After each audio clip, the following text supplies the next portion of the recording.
Eu quero hoje pregar uma mensagem, o tema dela é um outro espírito. Um outro espírito.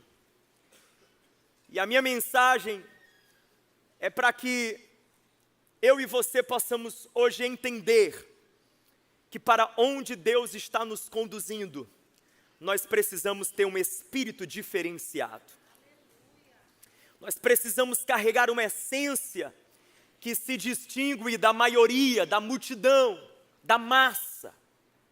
Nós precisamos carregar um outro espírito, uma outra mentalidade, uma visão singular, especial. Abra comigo sua Bíblia, em Números capítulo 14, do versículo 20 ao versículo 24.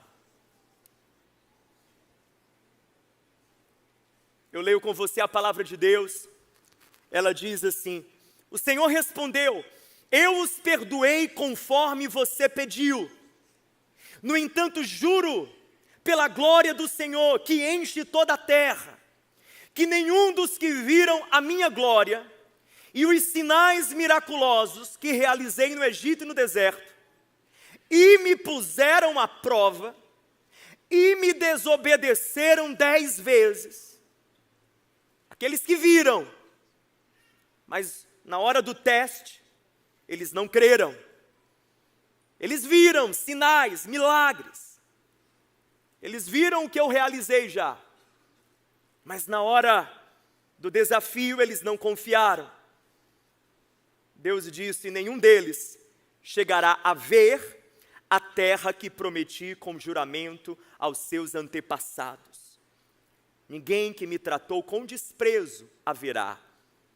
Mas como o meu servo Caleb tem outro espírito. Fale comigo, outro espírito. E me segue com integridade. Eu o farei, fala bem forte, entrar. Eu o farei entrar na terra que ele foi observar. Eu quero profetizar sobre a sua vida. Está chegando uma estação em que você vai começar a entrar naquilo que um dia você apenas viu. Você vai começar a pisar naquilo que um dia você apenas pensou, imaginou, desenhou, planejou, sonhou, orou, consagrou a Deus. E os seus descendentes também a herdarão. É o que está escrito, não fui eu que inventei. Fale comigo, eu preciso de um outro espírito. Números capítulo 14 é um episódio da palavra de Deus que se situa no contexto do êxodo do povo de Israel. Eles saíram do Egito, depois de 4 séculos de escravidão ali, saíram sob a liderança de Moisés, já não estavam, portanto, mais como escravos no Egito, eles agora eram peregrinos no deserto, e ali no deserto, Deus dá a eles a oportunidade de vislumbrar a terra prometida.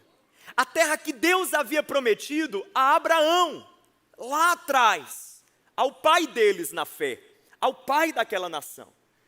Então eles estavam diante do cumprimento da promessa. Deus mostrou a terra e Deus disse: essa é a terra. É essa a terra que eu prometi a Abraão, e assim como eu prometi, eu vou cumprir a promessa e eu darei a vocês, povo de Israel.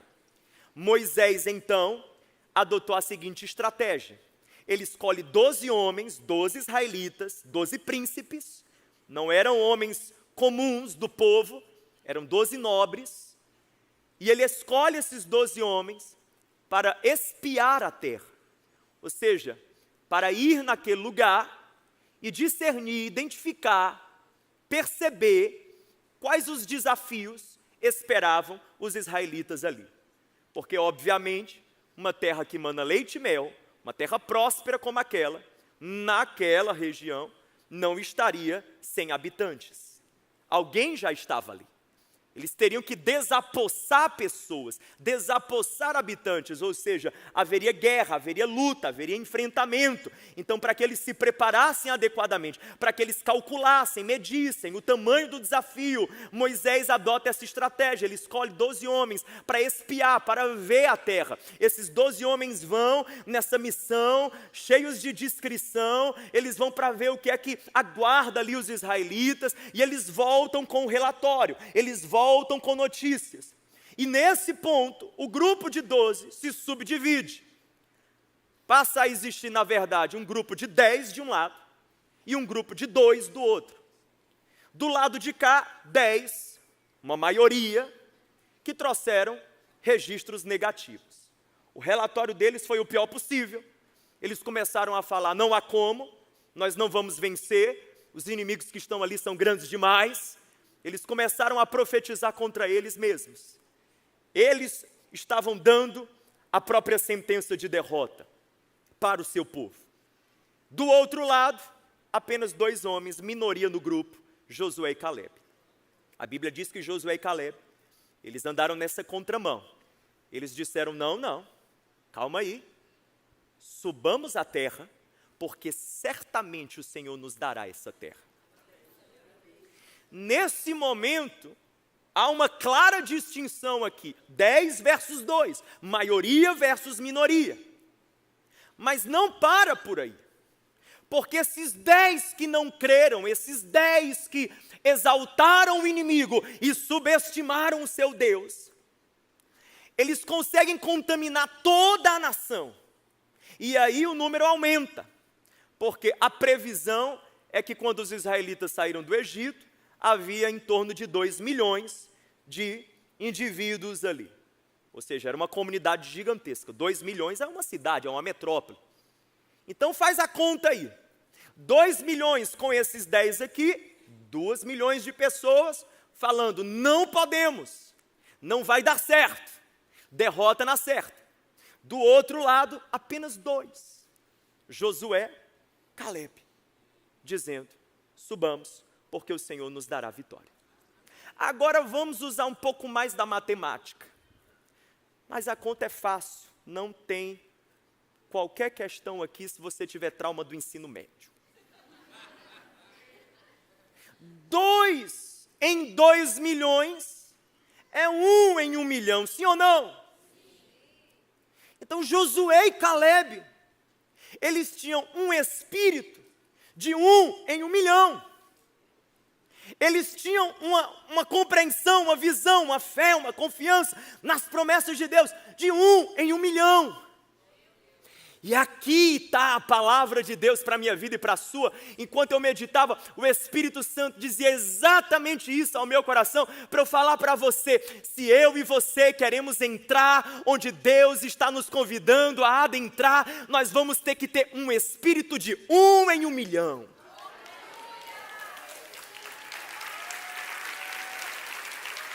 Irmão, escuta só, a gente tem que ter cuidado para não, sem perceber, compormos o espírito da maioria. É fácil ser a maioria. Me acompanha, a maioria diante da escassez reclama. A maioria diante da crise sucumbe. A maioria no meio da prova descrer, não confia. A maioria diante da ofensa guarda mágoa, ressentimento. A maioria no meio de uma discussão fica no lugar chamado orgulho. A maioria entre servir a si mesmo e servir o outro serve a si mesmo. A maioria entre generosidade e egoísmo sempre vai escolher o egoísmo. A maioria entre viver para os propósitos de Deus e viver seus propósitos, escolhe os seus propósitos. A maioria, querido, a maioria tem um espírito. Espírito na Bíblia, eu quero que você também entenda essa observação, aqui vai uma nota de rodapé teológica. Espírito na Bíblia não é apenas aquela dimensão da nossa natureza que nós não vemos, não tocamos. Você sabe que você é corpo, alma e espírito, ou, a depender aí no Antigo Testamento, corpo e espírito. Espírito é a tua parte que não pode ser tocada, não pode ser vista, é a tua interioridade. é o que está dentro. Isso é espírito. Mas na Bíblia, em muitos momentos, essa expressão espírito é usado para falar sobre entendimento, sobre mentalidade. O espírito da época, o espírito deste século. O espírito é uma perspectiva, é uma visão, é uma lente que eu coloco para enxergar tudo.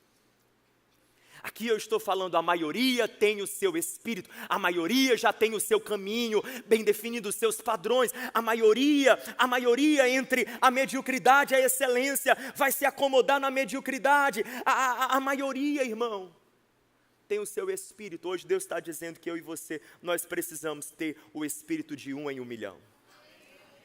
E eu quero, de maneira muito assim, sucinta, tentar diferenciar para você o que é o espírito da maioria e o que é o espírito de 1 em 1 milhão.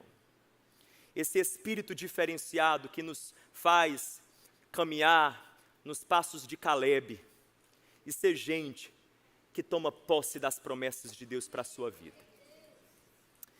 Me acompanha. Primeiro, o espírito da maioria é focar no problema. O espírito de 1 em 1 milhão é focar na promessa. A Bíblia fala assim em Números capítulo 13, versículo 27. Diz assim o texto, que eles deram o seguinte relatório a Moisés: nós entramos na terra a qual você nos enviou, onde manam leite e mel. E aqui estão alguns frutos dela. O relatório começou bem, sim ou não? Maravilhoso. A terra é boa. Versículo 28, agora é onde tudo se estraga. Mas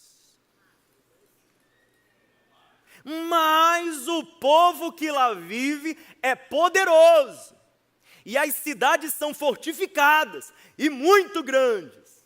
Também vimos descendentes de Enac, que em outras palavras, eram gigantes. O que é que eles estão fazendo? Eles estão reconhecendo o valor da terra, eles estão reconhecendo a beleza da promessa, mas eles preferem sublinhar os desafios e as limitações que eles estão encontrando no caminho. É uma questão de foco, é uma questão de onde você decide colocar a lupa. Eu quero que você entenda uma coisa. Quando Deus levou aquele povo para uma terra que manava leite e mel, se eles fossem pelo menos inteligentes, eles deveriam já presumir que eles enfrentariam grandes guerras. Porque se a terra era boa, meu irmão, era sinal de que o povo que tinha conseguido se estabelecer lá era um povo poderoso. Em um tempo em que todo mundo competia por território, quem fica com o melhor território, o mais fraco ou o mais forte? Como é que o camarada quer o melhor território e duelar com o mais fraco? Como é que a pessoa quer sair do Egito, e não apenas do Egito, mas do deserto, e entrar em uma terra que mana leite e mel, e achar que não vai ter enfrentamentos grandes? Enfrentamentos, escuta bem, à altura do lugar que eles estão entrando para conquistar. Porque os enfrentamentos, as guerras e as batalhas sempre terão o tamanho da promessa. Eu quero que você entenda isso daqui. Quer conforto, melhor ficar no deserto. Porque pelo deserto ninguém compete. Ninguém guerreia pelo deserto. Não é verdade? Ninguém faz questão do deserto. Ninguém faz loteamento, ei. Meu amigo fala, ninguém faz loteamento no deserto. Sim ou não, pastora Marta? O deserto está à disposição. Quem quiser ficar por lá, você está entendendo? Deserto, irmão, é areia, vento e, desculpa dizer, mas e o diabo? Porque foi lá que Jesus foi tentado pelo diabo. Então, deserto é areia, vento e o diabo. Mas aqui Deus estava dizendo para aquele povo, não, eu tenho um tempo novo para vocês, eu tenho um lugar novo para vocês, eu tenho novas estações para vocês, eu tenho novos planos para vocês, eu tenho uma nova etapa para a vida de vocês, Israel, mas entre o velho e o novo, vocês vão ter que superar obstáculos que aparentemente são maiores do que vocês, gigantes estarão no meio do caminho, eles deveriam estar preparados para isso, e eu quero dizer para você também, se Deus colocou projetos, sonhos, promessas, grandes e preciosas na sua vida, pode esperar, tem gigante no caminho.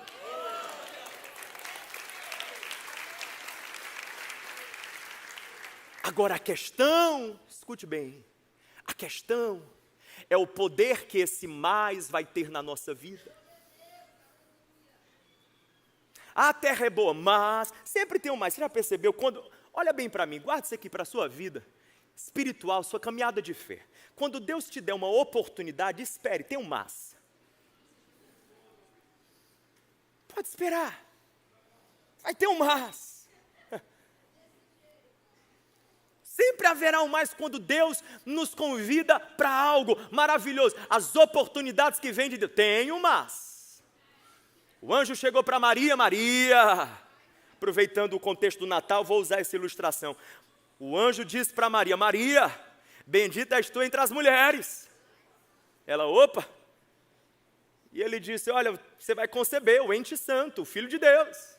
E ela, mas como? Sou virgem. E o anjo falou, o Espírito Santo te envolverá. O problema não foi ela ficar grávida, foi explicar para José que ela estava grávida do Espírito Santo. É bom engravidar do Messias, né? Mas vai ter que explicar para as amigas. Vai ter que falar no grupo, amigas da Galileia, estou grávida. Vai ter que entrar no casamento buchudinha e dizendo para todo mundo, não, mas é o Espírito Santo. Querido, deixa eu te falar uma coisa, quando Deus dá promessa, quando Deus dá propósitos, o pacote é completo, meu irmão. Junto com a terra prometida, existem enfrentamentos, existem um mais, tem um mais. Deus abriu uma porta para a gente, isso daqui é no ordinário da vida, é no cotidiano da vida. Quantas coisas você ora, pede, aí Deus dá. Aí quando chega, aí você, está maravilhoso, Senhor, mas... Ora, Senhor, abre a porta da faculdade, eu não tenho como pagar, Jesus. Deus levanta alguém, a pessoa vai lá, olha, Deus me incomodou para eu pagar teu curso, para eu pagar tua faculdade. Você, glória, aleluia, louvado seja Deus. No segundo dia de aula, você já está lá dentro do ônibus. 1h30 para ir e voltar. E dizendo, Deus, obrigado pela faculdade, mas é longe. E por aí vai. Você ora. Deus, eu preciso saber meu chamado. Deus, eu preciso saber onde é que o Senhor quer me usar. Deus, eu quero te servir. Senhor, aí faz aquelas orações maravilhosas, lindas, apaixonadas. Senhor, eis-me aqui, envia-me a mim. Aí Deus Aí pega você e te coloca para cuidar de um povo, aí você, louvado seja Deus, eu agora sou um canal de Deus, sou um instrumento, Senhor, nas tuas mãos, e aí você começa a cuidar do povo. Quando dá uns 2 meses, você diz, Senhor, obrigado pela missão, mas, sempre vai ter um mas, meu irmão, sempre vai ter um mas. Mudou de cidade, a anterior era quente, a outra é fria demais, você está entendendo? Mudou de relacionamento, um era de um jeito, o outro, Senhor, obrigado, louvado seja Deus, mas, desencalhou, Deus te deu um varão, aí tem um mais, você acha o quê?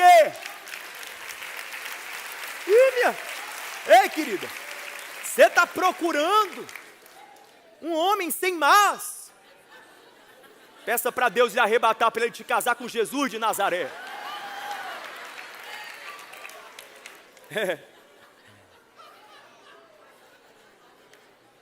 E quando você tiver filho, estiver querendo dormir até tarde, você vai dizer, Deus, obrigado, Senhor, pelos meus filhos. Eu te louvo, coisa linda ser pai, irmão. Mas eu quero que você receba essa palavra, preste atenção.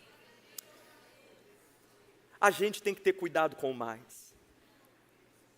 A gente não pode deixar o mais se transformar no nosso limite. O mais não pode se tornar no ladrão do nosso ânimo. O mais é inevitável, mas a gente não pode deixá-lo aniquilar a nossa coragem. O mais é inevitável, mas a gente não pode deixar esse mais infundir em nós medo. Querido, vai ter mais no meio do caminho, mas Deus está dizendo para você, não deixe esse mais ser um ponto final. Não deixe esse mais paralisar você. Não deixe esse mais impedir você de avançar na direção dos planos que o Pai tem para a sua vida. Você decide o poder que esse mas terá na sua vida.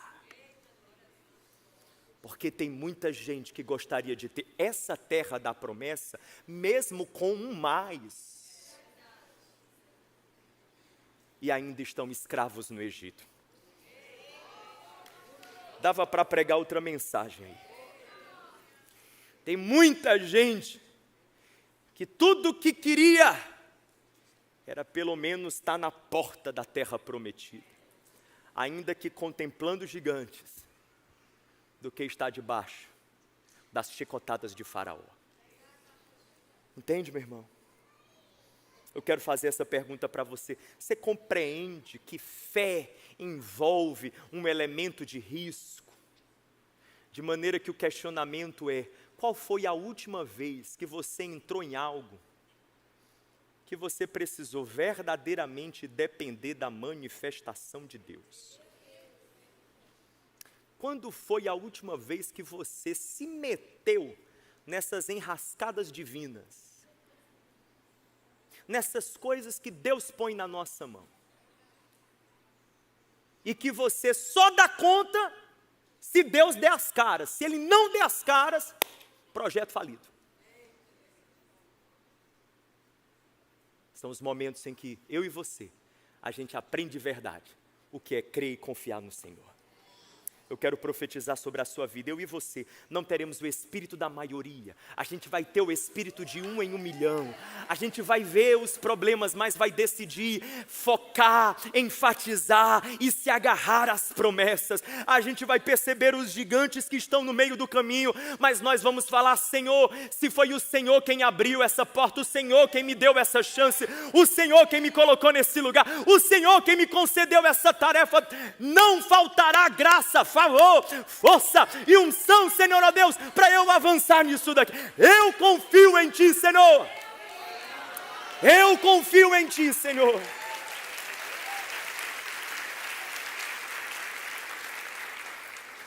Segunda diferença, eu quero dizer que o espírito da maioria não se enxerga capaz. O espírito de 1 em 1 milhão jamais é orgulhoso, mas conhece a sua identidade. A Bíblia diz em Números 13, mesmo capítulo, verso 31, que os homens disseram assim, olha isso, mas os homens que tinham ido com eles, os 10, eles disseram, não podemos atacar aquele povo, é mais forte do que nós. Pergunta, quem disse para eles que o outro povo era mais forte do que eles? Quem disse para eles? Não, não diga ninguém, a resposta não é ninguém, a resposta é eles mesmos. Quando eles falam aqui, o outro povo é mais forte do que nós, quais são as evidências factuais que eles têm para inferir isso? Quais são? Amigo Reginaldo, quais são os eventos concretos que eles têm para então deduzir que esse povo é mais forte do que eles? Eles não guerrearam ainda uma batalha com eles, meu irmão. Teve nem queda de braço. Já está levantando a bandeira branca, entregando os pontos, batendo no tatame. Então aqui não se trata de uma realidade, aqui se trata de uma convicção. E convicções são mais poderosas do que realidades. Porque convicções podem mudar realidades. Esses homens estão totalmente tomados por uma convicção, por uma percepção, por uma perspectiva negativas, sobretudo deles mesmos, das suas identidades, de quem eles são em Deus. E isso é o que eu chamo a síndrome de Moisés. Moisés foi acometido por essa síndrome, uma identidade fragilizada. Quando Moisés é chamado por Deus em Êxodo capítulo 3, a Bíblia diz assim, o tal do Moisés, ele era apenas um pastor de ovelhas, que por sinal nem eram dele, eram do sogro. Então Moisés era empregado do sogro. Olha a complicação. Quem já trabalhou para o sogro aí, nem levante a mão. Moisés ficou 40 anos, empregado do sogro, trabalhando com as ovelhas dele, no deserto de Midian. Quando um belo dia ali pastoreando, ele vê uma sarça que arde e não se consome. A sarça arde e não se consome, arde e não se consome. Eu acho tão linda essa história da sarça que arde e não se consome, porque a Bíblia diz que o motivo da sarça arder e não se consumir é porque o anjo do Senhor estava no meio. E quando Deus está no meio de algo, pode arder, mas não se consome. Você está entendendo? É a minha vida e a sua. Tem gente que olha para a gente e não entende por que é que arde e não consome, por que é que arde, mas não destrói, por que é que arde, mas não se quebra, porque Deus está no meio. Mas isso aí é outro assunto. Aí o Moisés está lá, vendo a sarça ardendo, não se consumindo. Chama a atenção dele, ele, opa, tem algo diferente aqui. Que sarça é essa? Que arde, não se consome. Ele volta a sua atenção. Quando ele volta a atenção dele, Deus fala com ele, porque Deus só fala com a gente quando a gente dá atenção para ele.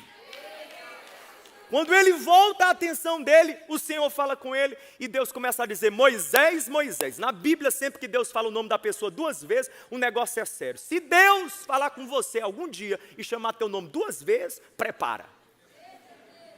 Abraão, Abraão, Moisés, Moisés. Não é? Samuel, Samuel. É sempre sério. É sempre sério. Aí Deus fala, Moisés, Moisés, e dá então um chamado para ele, um comissionamento. Deus fala, olha Moisés, eu tenho uma missão para você. Eu ouvi o clamor do meu povo lá no Egito, você vai libertar eles. Você vai lá, fala com o faraó, marca uma audiência com o rei do Egito e diz para ele que eu quero o meu povo de volta. Sabe o que Moisés diz?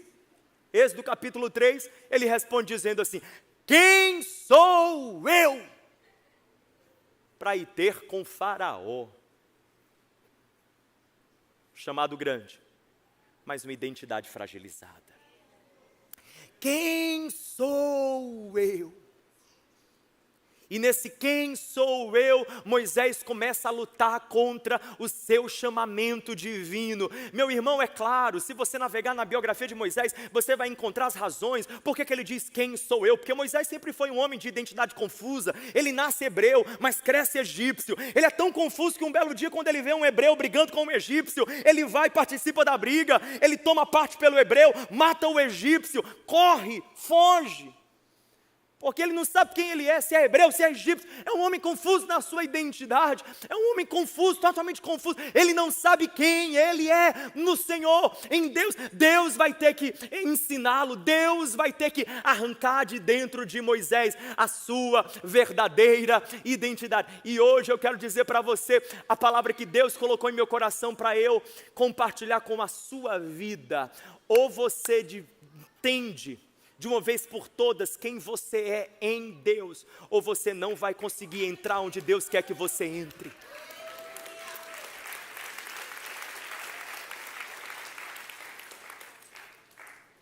Quem sou eu? Pessoas que não têm uma identidade firmada em Deus, elas também não têm autoridade espiritual para cumprir os seus propósitos. O nosso problema é que a gente está procurando a nossa identidade, ou pelo menos responder essa pergunta, quem sou eu? Através de muitas fontes. Você sabe quem você é, em nome de Jesus. A gente fica, assim, baseando a nossa identidade na validação das pessoas, nos comentários que fazem no nosso Instagram. A gente fica baseando a nossa identidade nos nossos dons e talentos, no que eu sou bom em fazer. A gente fica baseando a nossa identidade nas realizações que já fizemos. Eu quero dizer, hoje é um dia que Deus separou para falar com você, filho, filha. Eu quero resgatar em você a sua verdadeira identidade. A sua identidade não pode ser mais refém do que as pessoas acham, falam, pensam, dos aplausos das pessoas. Não, você está ancorando a sua identidade no lugar errado. Ancore em mim, no teu Deus, no teu Senhor. Quanto mais você conhecer a Deus, mais você vai conhecer quem você é nele. Foi no momento em que Simão teve sua maior revelação acerca de Jesus, que ele recebe a maior revelação acerca dele mesmo. Quando Simão disse: Jesus, tu és o Cristo, Filho do Deus vivo. Jesus respondeu dizendo: e tu és Pedro, e sobre esta pedra edificarei minha igreja. Pedro não é nome de nascimento, foi o nome que Jesus deu para ele. Quando ele descobre quem Jesus é, ele descobre também quem ele é. Quem sou eu? Quem sou eu? Quem sou eu? Quantos propósitos de Deus na sua vida estão sepultados, enterrados, guardados, arquivados, porque você não sabe quem você é. Porque você anda refém, é refém dos olhares, dos comentários, das opiniões. Enquanto você não souber quem você é, enquanto você estiver se olhando pelos espelhos errados. Ah, meu irmão, tomado por insegurança, a gente não consegue completar os propósitos do Pai. Identidade. A gente precisa saber quem nós somos em Deus. A gente precisa reconhecer o que Deus pôs em nossa vida. 2 Reis capítulo 4, olhe bem para mim, quando o profeta vai à casa da viúva, ela que não tinha nada e precisava de um milagre, o profeta perguntou: o que tens em tua casa? Porque a resposta, em outras palavras, está em tua casa. Está com você, já foi dada por Deus a você. Reconheça o que Deus pôs na sua vida. Ninguém vai fazer isso por você. Ninguém vai fazer. Ninguém. Identidades firmadas em Deus são propósitos cumpridos para a glória do Pai. Eu quero seguir mais um pouco antes de nós orarmos. Terceira diferença: espírito da maioria versus espírito de 1 em 1 milhão. O espírito da maioria sempre vai comunicar descrença, já o espírito de 1 em 1 milhão comunica fé. A Bíblia diz, Números também, capítulo 14, verso 12, e espalharam entre os israelitas um relatório negativo acerca daquela terra. Eles não apenas descreram, mas fizeram os outros também descrer. Guarde isso daqui: a fé tem voz e a descrença também tem voz. E eu digo mais para você: o que você fala revela o espírito que você carrega. O conteúdo da sua boca, na verdade, nada mais é do que o seu espírito vazando. Vazando. Fala para mim o que você tem dito, eu digo para você o espírito que você carrega. Pastor, se você soubesse o perrengue que eu estou passando. Não, eu não estou falando sobre o que você está passando, estou falando do que você está falando. O que você está passando é um perrengue, mas o que você está falando não precisa ser um perrengue. Sua vida e sua fala são duas coisas. E a sua vida pode ser a rainha da sua fala, ou a sua fala pode ser o leme da sua vida. Quando você começa a falar o que Deus diz, o que Deus fala, o que Deus promete, você na verdade, na prática, está pregando o evangelho para si mesmo, a todo tempo e em todos os lugares. E a Bíblia diz que a fé vem pelo ouvir e o ouvir da palavra de... Quanto mais você fala o que Deus diz, mais a fé cresce dentro de você. E mais o diabo se apequena perante a sua vida, meu irmão, porque contra um crente robusto, cheio de fé, o inferno nada pode. Se for para aplaudir, aplauda bem lindo. Para ele. Aleluia. Pastor, você está dizendo que eu tenho que ser assim um negacionista, fazer de conta, teatro, ser um personagem. Não, eu estou dizendo para você ser crente. É diferente. Entende? É totalmente diferente. Não é sobre máscara, é sobre fé. Eu reconheço a realidade, mas eu escolho falar as minhas promessas.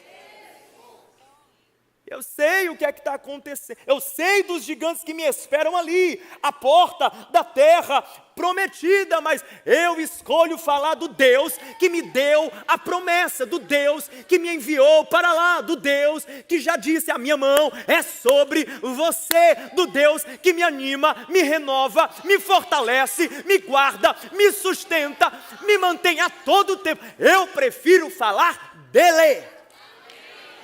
Eu prefiro dar ibope para o meu Jesus. É isso que a gente está aprendendo. Comunique fé, faça a sua fé ter voz. Faça a sua fé ter voz.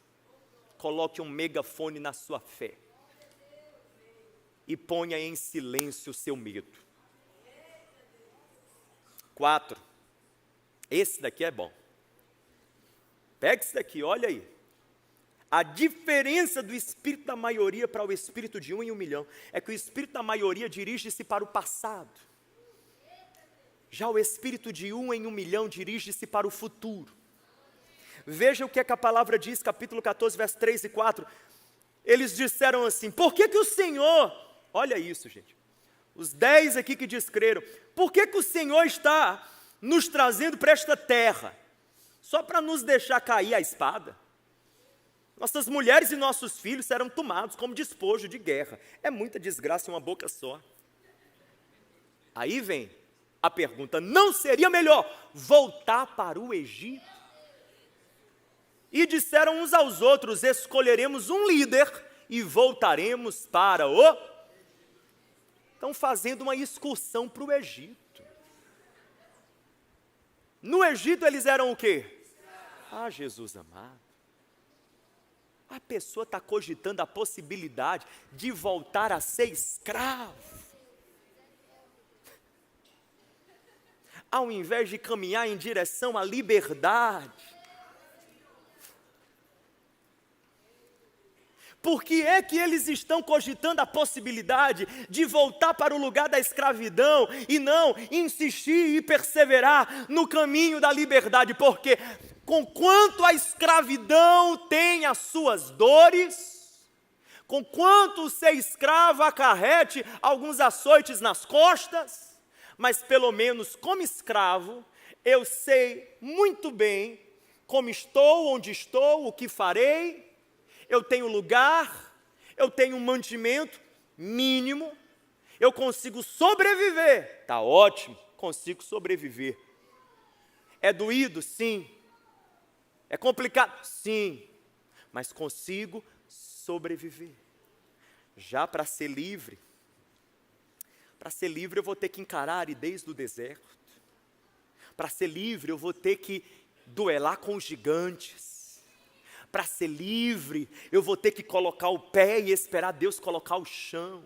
Para ser livre, eu vou ter que aprender a usar espada. Eu não sei usar espada, eu sou um escravo israelita, eu não sou um guerreiro, eu não fui treinado para ser um guerreiro, mas para ser livre, eu terei que sim, com certeza, ser guerreiro, porque na verdade só consegue-se liberdade através do enfrentamento e da combatividade. Se eu não me tornar um guerreiro, eu também não tenho como ser livre, não existe outra possibilidade, vou ter que aprender a ser guerreiro. E eu não quero suar, eu não quero sangrar, eu não quero temer, eu não quero depender radicalmente de Deus. Então é melhor lá. em que a sobrevivência é a minha porção, mas pelo menos alguma coisa eu tenho. Veja que aqui é uma parábola da nossa vida espiritual. Tem pessoas aqui para quem eu preciso dizer, em nome de Jesus, cuidado, porque o espírito da maioria é depois de um tempo, peregrinando com Deus, querer voltar para o Egito, para o lugar de onde Deus te tirou. As situações e as circunstâncias vêm em sua vida, para te arrastar de volta para lugares de onde Deus te tirou. Não me refiro a lugares físicos, vocês sabem que eu estou falando, lugares da vida, da existência, para capítulos de onde Deus te tirou. Liberdade é algo que custa, é algo que tem um preço. Tem que sangrar. Vai ter que sangrar. Percebe? E é por isso que aqui o espírito da maioria se distingue do espírito de 1 em 1 milhão, porque o espírito da maioria prefere mesmo regredir, voltar para o passado, mas o espírito de 1 em 1 milhão diz, não vou voltar para o passado. Isso daí, jamais, é desprezar a criatividade do meu Deus. Deus tem coisa nova. Aliás, na Bíblia você pode perceber que de Gênesis a Apocalipse, Deus é um Deus de coisa nova. A Bíblia diz que Deus coloca na nossa boca um novo cântico. A Bíblia diz que Deus, o vinho dele é o vinho novo. A Bíblia diz que Deus, quando vai fazer as coisas, ele faz todas as coisas novas. A Bíblia diz que quando Deus pega uma pessoa, ele leva a pessoa a ser uma nova criatura. A Bíblia fala que não é velho nascimento, é novo nascimento. E a Bíblia acaba com novos céus e nova terra. Se você, irmão, se você quer, passado esquece, Deus está caminhando para frente. Quem está entendendo o que eu estou pregando aqui? E por isso a gente precisa compreender que a diferença entre o espírito da maioria e o espírito de 1 em 1 milhão é que a maioria quer morar no passado. E o espírito de 1 em 1 milhão, ele quer moldar o futuro. Eu não quero morar no passado. O passado é um ótimo professor. É um péssimo estacionamento. Quem fica nele apodrece. Quem fica nele apodrece. Aliás, foi C.S. Lewis quem disse que o ovo, quando a sua casca não é quebrada, ele apodrece. Ou a casca se quebra, seja para ser consumido, ou para ele tornar-se um filhote. Ou então, com a cascazinha ali fechada, se assim ele ficar, o seu caminho é apodrecer. Eu oro sobre a sua vida e assim eu oro, e assim eu declaro, assim eu desejo. Que você vai quebrar as cascas, os tetos e essas limitações. Você não vai ficar aí com as promessas de Deus apodrecendo em sua vida. Em nome de Jesus, tem muito mais do Senhor. Enquanto o louvor retorna, eu vou fechar com isso, nós vamos orar. Números 14, verso 11 e 12 nos fala a última diferença. O espírito da maioria é tomado de uma amnésia espiritual. O espírito de 1 em 1 milhão tem uma memória espiritual. A Bíblia diz que o Senhor disse a Moisés, capítulo 14, verso 11, até quando este povo me tratará com pouco caso? Olhe para mim, reflita aqui. Isso é Deus falando. Imagine Ele falando isso sobre mim e você. Até quando, Moisés, aquele dali vai me tratar com pouco caso? Até quando se recusará a crer em mim? Deus está dizendo que não crer nele é fazer dele pouco caso. Incredulidade é desprezar Deus. E ele continua falando, apesar de todos os sinais que realizei entre eles. Eles tinham bagagem de milagre, eles não eram novos no assunto, eles tinham bagagem. Mas eles parece que esqueceram tudo que já tinham vivido com Deus. Uma amnésia. Esqueceram, por exemplo, que quando eles estavam ali no Egito, e Faraó endureceu o coração, Deus foi lá, enviou 10 pragas. Deus foi lá e julgou o primogênito de cada casa. Quando eles estavam lá no Egito e precisavam sair para o deserto, quando não havia saída, Deus criou uma saída, Deus abriu o mar vermelho. Quando eles estavam no deserto e precisavam de alimento e não tinha, Deus fez o maná surgir e pão caiu do céu. Esqueceram também que quando eles estiveram em Redifim, Deus fez a água sair da rocha. Eles esqueceram, irmão, tudo que eles tinham vivido de milagre. Eu quero encerrar, enquanto as luzes se apagam, quero dizer para você que o espírito da maioria é esse espírito que sofre de uma amnésia tremenda, tremenda, que se esquece do que Deus já fez e por isso não consegue crer no que Ele ainda vai fazer. Mas o espírito de 1 em 1 milhão é aquele que guarda no coração a lembrança de cada milagre que Deus ministrou na sua vida. Eu peço que você por um momento pare e olhe para trás, para o retrovisor mesmo da sua vida, e veja o quanto Deus já fez. Comece a pensar naquilo que Deus já fez, nos mares vermelhos, que Ele já abriu na sua história. Quando não havia saída, lá foi o Senhor e fez caminho no meio do deserto. Por favor, se lembre também do maná que Ele providenciou para você. Lembre-se, por favor, quando a água saiu da rocha, quando você estava sedento, e Ele te refrescou, e Ele te aliviou, e Ele te refrigerou. Ei, por favor, lembre-se do quanto o amor e a graça de Deus já se manifestou na sua vida, meu irmão. E se Ele fez lá,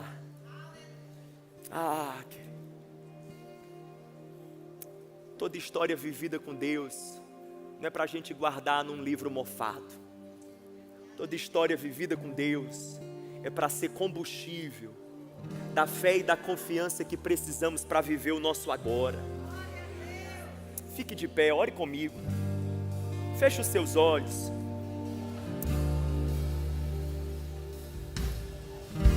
Feche os seus olhos por um momento. Aleluia.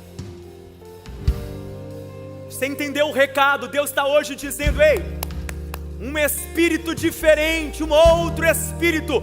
Eu não sei qual o espírito das pessoas no lugar em que você trabalha. Eu não sei o espírito daqueles com quem você divide o teto. Eu não sei o espírito daqueles com quem você convive.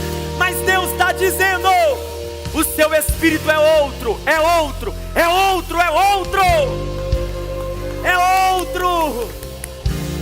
Oh Deus, nós queremos, ó Pai, olhar para Ti. Nós queremos contemplar o Senhor. Nós queremos depender de Ti. Nós queremos nos agarrar ao Teu amor. Senhor, em nome de Jesus, nós estamos prontos. Será que tem alguém nesse lugar pronto, pronto, pronto? Será que tem alguém aqui nesse lugar pronto para os territórios para onde Deus quer levar você? Será que tem alguém aqui pronto? Levante sua mão. Oh, Espírito Santo de Deus, cada pessoa online agora conectada conosco, Espírito Santo de Deus, derrama uma fé nova, uma graça nova, uma visão nova. Oh Senhor, em o nome de Jesus, nos faz olhar com os Teus olhos, nos faz crer, Senhor, ó Deus, com a Tua fé, Pai, em o nome de Jesus. Senhor, ó Deus, nos faz ouvir a Tua voz, a despeito, Senhor, ó Deus, das outras que tentam, Senhor, ó Pai, nos impedir e nos paralisar.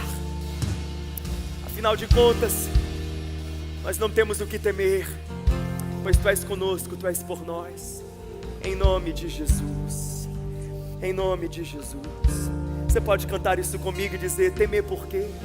Temer por quê? Se eu estou guardado por quem nunca perdeu batalha. Seu nome é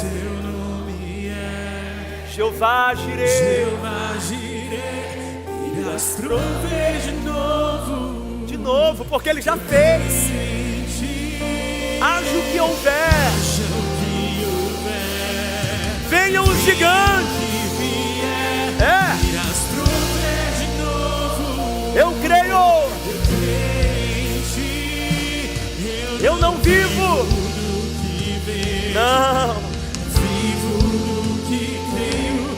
Irás prover de novo. Ele vai, ele vai. Eu creio em ti.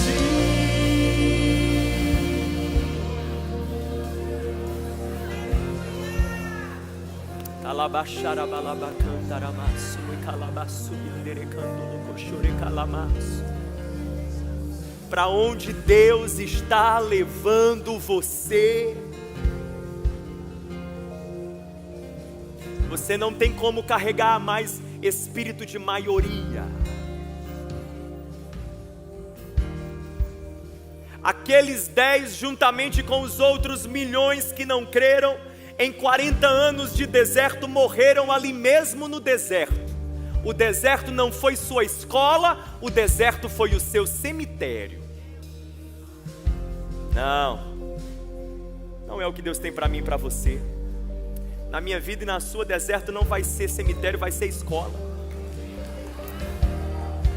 Nós vamos adentrar em cada lugar que o Senhor tem reservado para nós. Agora é o espírito de 1 em 1 milhão. Chega, sacuda para longe de você, Deus.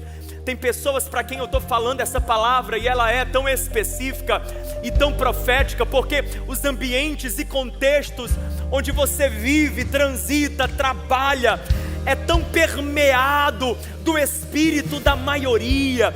São as vozes que ecoam ali, são as conversas que são tidas, são os posicionamentos assumidos, todos no espírito da maioria. Mas Deus vai te dar uma graça de andar na contramão, sem falar nada, sem fazer propaganda.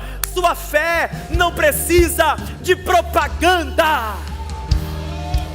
Oh, calamaçoberecanda lá da chacaramai. Você vai simplesmente, meu irmão, crer. Você vai simplesmente, meu irmão, confiar. Você vai ter esse espírito singular, especial.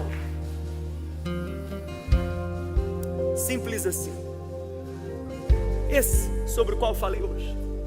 Esse.